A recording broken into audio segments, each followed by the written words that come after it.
আসবো এই মৃত্যুটা না, মৃত্যু হচ্ছে বেদান্ত দর্শনে মৃত্যু অধিকরণ নামে হচ্ছে বিশাল অনেকগুলো অধ্যায় মিলে বিশাল আলোচনা রয়েছে।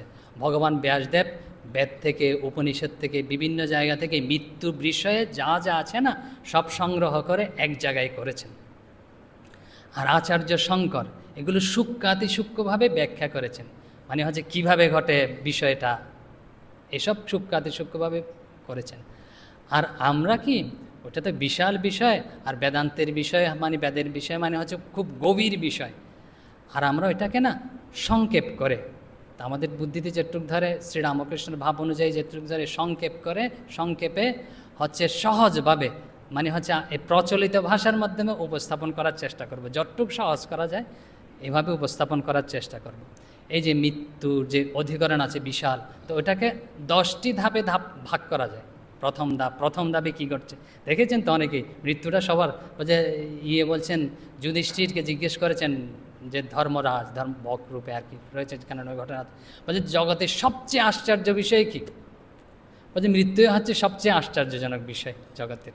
তো এই আশ্চর্যজনক বিষয় তো এরকমই হবে। তা আমাদের হচ্ছে মৃত্যু, তো প্রথমে আমরা বলেছি এই মৃত্যুটা হচ্ছে আধুনিক বিজ্ঞান, মানে হচ্ছে জড়বিজ্ঞান। তো অনেকটা ব্যাখ্যা করেছেন যে কী ঘটছে, অনেক তো মেশিন যন্ত্রপত্র আবিষ্কার হয়ে গেছে, যন্ত্রপাতি যেটাকে বলে, আর আমাদের দর্শনও সূক্ষ্মাতিসূক্ষ্মভাবে বিশ্লেষণ করছে।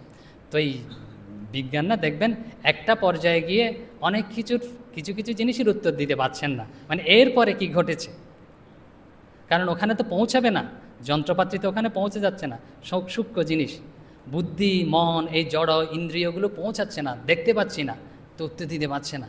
কিন্তু আমাদের এই দর্শন ওখানেও পৌঁছে গেছে, ওখান থেকে উত্তর দিচ্ছে ওই সময় আসলে কি ঘটছে যা আমাদের জীবনের সাথে রয়েছে। তো এই যে মৃত্যু সম্পর্কে জানতে হলে মৃত্যুটা কার হয়, ও যে আমার হয়, আপনার হয়, সবারই হবে, মানে হচ্ছে একজন ব্যক্তির হয়। তো আমার হয় মানে কি, এই শরীর নষ্ট হবে। তো এই শরীর কত প্রকার, কি কার ঘটবে, এসব একটু প্রথমে জানা দরকার। যে শ্রীরামকৃষ্ণের কথা অনুযায়ী শ্রীরামকৃষ্ণ বলেছেন সেভাবে আমরা উল্লেখ করছি, শরীর হচ্ছে 3 প্রকার, শাস্ত্রে রয়েছে।